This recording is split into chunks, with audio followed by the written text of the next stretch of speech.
Kumusta sa lahat ng mga pamilyang gustong maging malaya sa utang? Welcome back sa Mindset Milyonaryo, ang inyong kaibigan sa journey tungo sa financial freedom. Ako ay lubos na nasasabik na ibahagi sa inyo ngayong araw ang isang napakahalagang topic na nakakaapekto sa buhay ng maraming pamilya dito sa Pilipinas.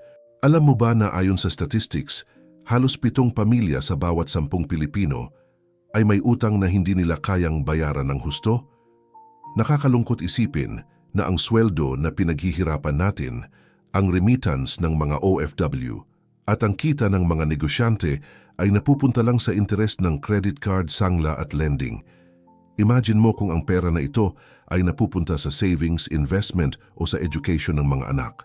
Kung ikaw ay nanginginig tuwing may text message mula sa bangko, kung takot kang sagutin ang mga tawag dahil baka kolektor, kung palagi kang nag-aalala kung paano babayaran ang susunod na bill, then this video is perfect for you. Hindi ka nag-iisa sa pakikibakang ito. Pero tandaan, may pag-asa, may solusyon, at ngayong araw magtutulungan tayong lahat para makamit ang zero utang mindset sa inyong pamilya. Ipapakita ko sa inyo ang 5 yes 5 na hakbang na proven effective gamit ang bayanihan spirit ng ating kultura. Kaya kung ready ka ng magbago, like na agad itong video para ma-spread natin ang good vibes. At huwag kalimutang mag-subscribe at i-on ang notification bell para sa mas maraming tips tungkol sa financial mindset. Let's go! Bago tayo magsimula sa mga hakbang, gusto kong tanungin kayo. Bakit ba tayo nauuwi sa utang? Hindi naman tayo tamad. Hindi naman tayo walang diskarte. Pero bakit parang ang hirap maging malaya sa utang?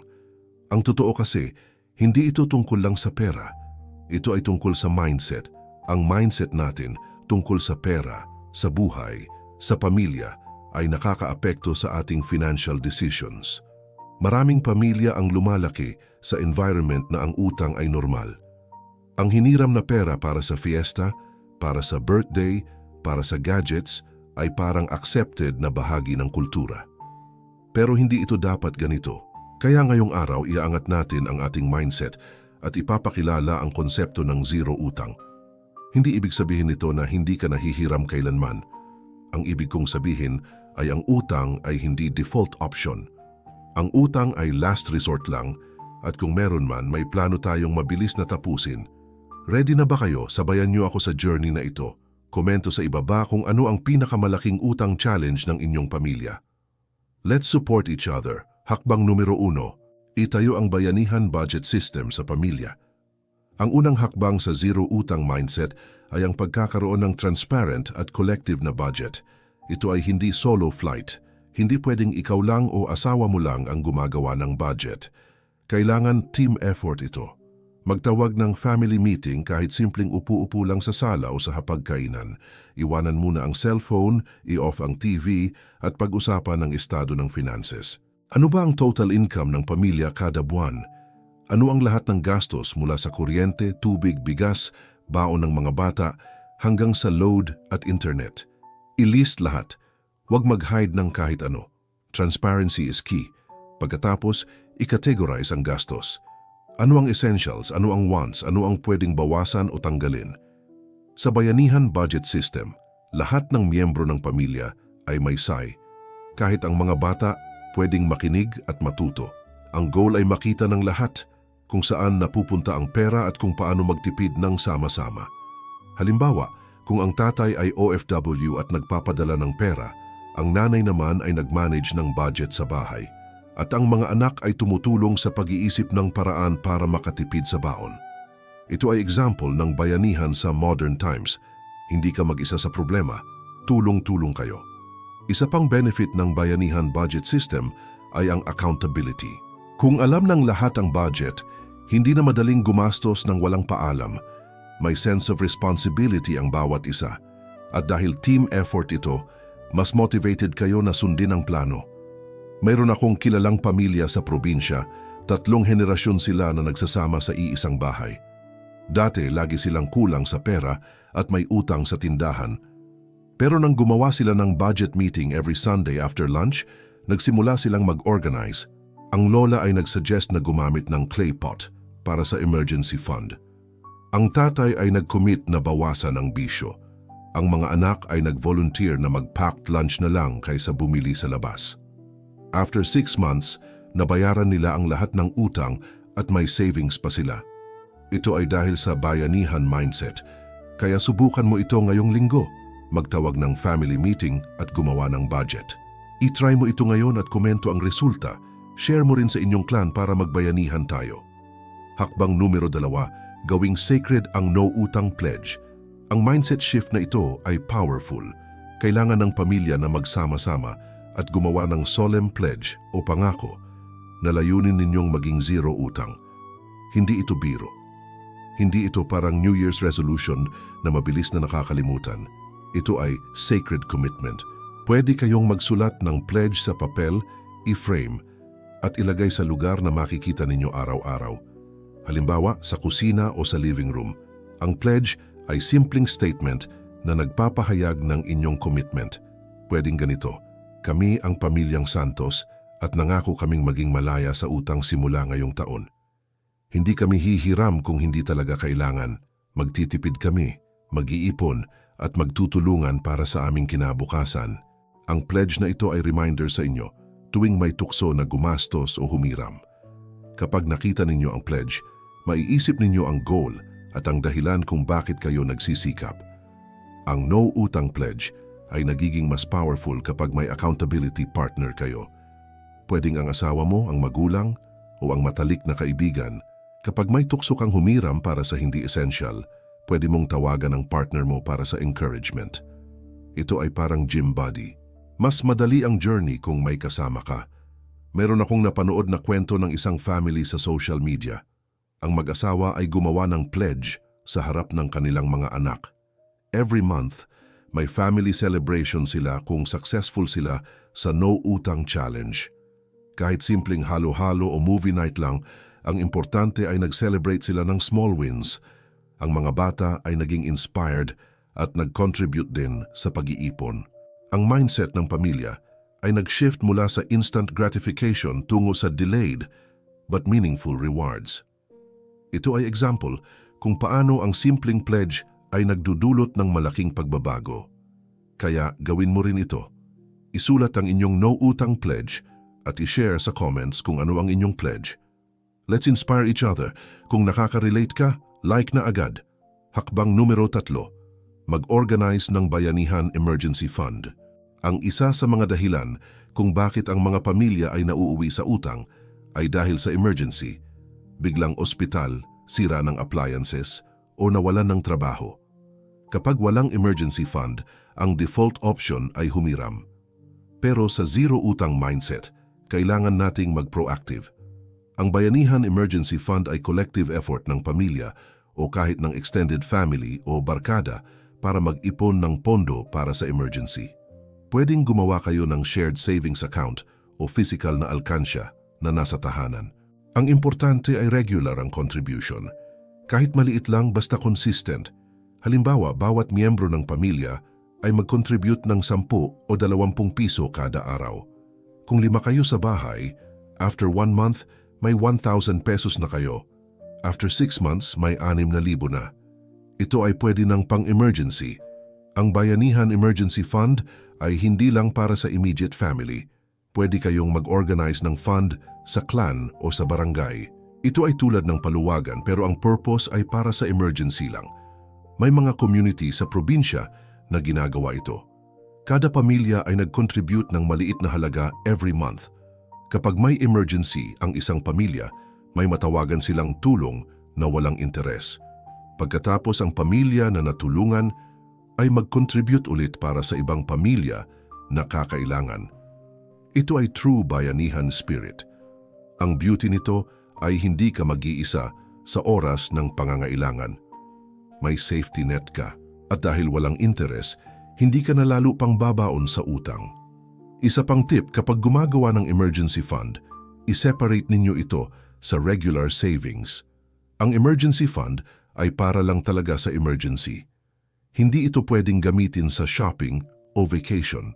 Kailangan ng discipline. Subukan ninyong mag-organize ng Bayanihan Emergency Fund ngayong buwan. Invite nyo ang inyong mga kapatid, pinsan o kapitbahay. I-try mo ito ngayon at komento ang resulta. Share mo sa inyong clan para magbayanihan tayo. Hakbang numero 4, magturo ng financial literacy sa lahat ng edad. Ang isa sa pinakamahalagang investment na pwede ninyong gawin ay ang financial education. Maraming Pilipino ang lumalaki na walang alam tungkol sa pag-manage ng pera. Kaya ang cycle ng utang ay patuloy. Pero kung ituturo natin sa mga bata at sa mga nakatatanda ang tamang mindset tungkol sa pera, magiging iba ang kinabukasan. Ang financial literacy ay hindi complicated. Simpleng mga concept lang tulad ng budgeting, saving, investing, at ang danger ng utang. Pwedeng gawin itong bonding activity ng pamilya. Halimbawa, tuwing weekend, mag-set kayo ng 1 hour para sa financial literacy session. Pwedeng manood ng educational videos tulad nito, magbasa ng books, o mag-share ng personal experiences. Ang mga bata ay mabilis matuto kapag involved sila. Turuan sila kung paano mag-ipon gamit ang alkansya. Turuan sila ng difference ng needs at wants. Kapag may gusto silang bilhin na toy, tanungin kung need ba ito o want. Kung want, encourage sila na mag-ipon muna. Sa mga adults naman, kailangan din ng continuous learning. Maraming free resources online tungkol sa financial literacy. Meron ding mga workshops sa community o sa churches. Ang importante ay open tayo sa pag-aaral. Huwag tayong mahiya na aminin na hindi tayo expert sa pera. Lahat tayo ay learners. Ang bayanihan dito ay ang pag-share ng knowledge. Kung ikaw ay may alam tungkol sa investments, share mo sa pamilya. Kung ang kapatid mo ay magaling sa budgeting, turuan niya ang iba. Ang goal ay ma-uplift ang lahat. May kilala akong pamilya na gumawa ng group chat dedicated sa financial tips. Araw-araw may nag-share ng articles, videos, o personal tips. Dahil dito, naging financially aware ang buong pamilya. Ang mga decisions nila ay naging mas informed. Ang kanilang mindset ay nag-shift mula sa survival mode tungo sa growth mode. Kaya gawin mo rin ito. Simulan ang financial literacy journey ng iyong pamilya. Komento sa ibaba kung ano ang unang lesson na gusto mong ituro sa iyong pamilya. At huwag kalimutang i-share ang video na ito para mas maraming pamilya ang matuto. Hakbang numero 5, mag-celebrate ng small wins at mag-adjust ng goals. Ang journey tungo sa zero utang ay hindi madali. May mga araw na mangangapa kayo, may mga tukso, may mga unexpected expenses. Pero ang importante ay hindi kayo susuko. At para ma-motivate kayo, kailangan ninyong mag-celebrate ng small wins. Bawat utang na nabayaran, kahit maliit lang, ay victory na. Bawat buwan na nakasurvive kayo ng walang bago utang, ay achievement na. Celebrate it. Pwedeng simpleng family dinner lang, movie night, o picnic sa park. Ang importante ay ma-acknowledge ninyo ang progress. Ang celebration na ito ay nagpapalakas ng motivation at nag-reinforce ng positive behavior. Kapag nakikita ng pamilya na may resulta ang kanilang effort, mas lalo silang mag-e-engage. Ang mga bata ay magiging proud. Ang mga adults ay magiging inspired. Ito ay domino effect ng positivity. At dahil ang buhay ay dynamic, kailangan din ninyong mag-adjust ng goals. Kung ang original goal ninyo ay maging zero utang sa 1 year, pero dahil sa unexpected expenses ay naging 1.5 years, okay lang yan. Ang importante ay nag-a-adjust kayo at hindi sumuko. Flexibility is key. Ang bayanihan mindset ay hindi rigid. Ito ay adaptive. Kung may miyembro ng pamilya na nawalan ng trabaho, tulungan ninyo. Kung may emergency, gamitin ang emergency fund. At pagkatapos, reset at start again. Ang journey ay hindi straight line. May ups and downs, pero basta sama-sama kayo, kaya ninyo. Mayroon akong napakinggang testimony ng isang family sa radio. Nagsimula silang may 100,000 pesos na utang. Nagtulungan sila ng buong family. Ang nanay ay nagtinda ng kakanin. Ang tatay ay nag-sideline. Ang mga anak ay nag-part-time. After 2 years, naging debt-free sila. At tuwing quarter, nag-celebrate sila. Simple lang pero meaningful. Ngayon, ang pamilya na ito ay may savings na at nag-invest na sa small business. Ang mindset shift na ito ay nag-transform ng kanilang buhay. Kaya kaya mo rin yan. Mag-celebrate ng small wins. Adjust ang goals kung kailangan at patuloy na lumakad sa tamang direksyon. I-try mo ito ngayon at komento ang resulta. Mga kaibigan, nandito na tayo sa dulo ng ating journey ngayong araw.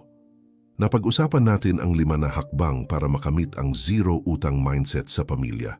Una, itayo ang bayanihan budget system. Pangalawa, gawing sacred ang no utang pledge.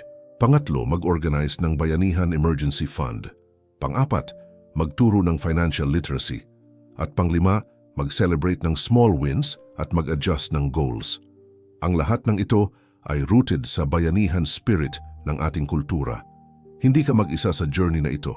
May pamilya ka, may community ka, at meron kang mindset milyonaryo na susuportahan ka palagi. Ang zero utang mindset ay hindi imposible. Ito ay achievable. Kailangan lang ng commitment, discipline, at teamwork. Simulan mo ngayong araw. Magtawag ng family meeting, gumawa ng pledge, mag-organize ng emergency fund, magturo, mag-celebrate. Bawat hakbang ay daan tungo sa financial freedom. Kung na-inspire ka sa video na ito, please like, share at subscribe sa Mindset Milyonaryo. I-on ang notification bell para hindi ka makaligtaan ng mga upcoming videos. At komento sa ibaba, ano ang unang hakbang na gagawin mo para sa zero utang mindset ng iyong pamilya? Gusto kong marinig ang iyong kwento. At sa susunod na video, pag-uusapan natin kung paano mag-start ng micro-business gamit ang bayanihan model. Exciting yan, kaya huwag palampasin. Salamat sa inyong lahat sa pakikinig. Nawa ay naging helpful ang video na ito. Remember, ang pagbabago ay nagsisimula sa mindset at ang mindset ay nagsisimula sa pamilya. Kaya sama-sama tayong umangat. Sama-sama tayong magbayanihan. God bless sa inyong lahat at sa inyong pamilya. Hanggang sa muli, stay blessed and stay focused on your goals. Mabuhay ang Mindset Milyonaryo family!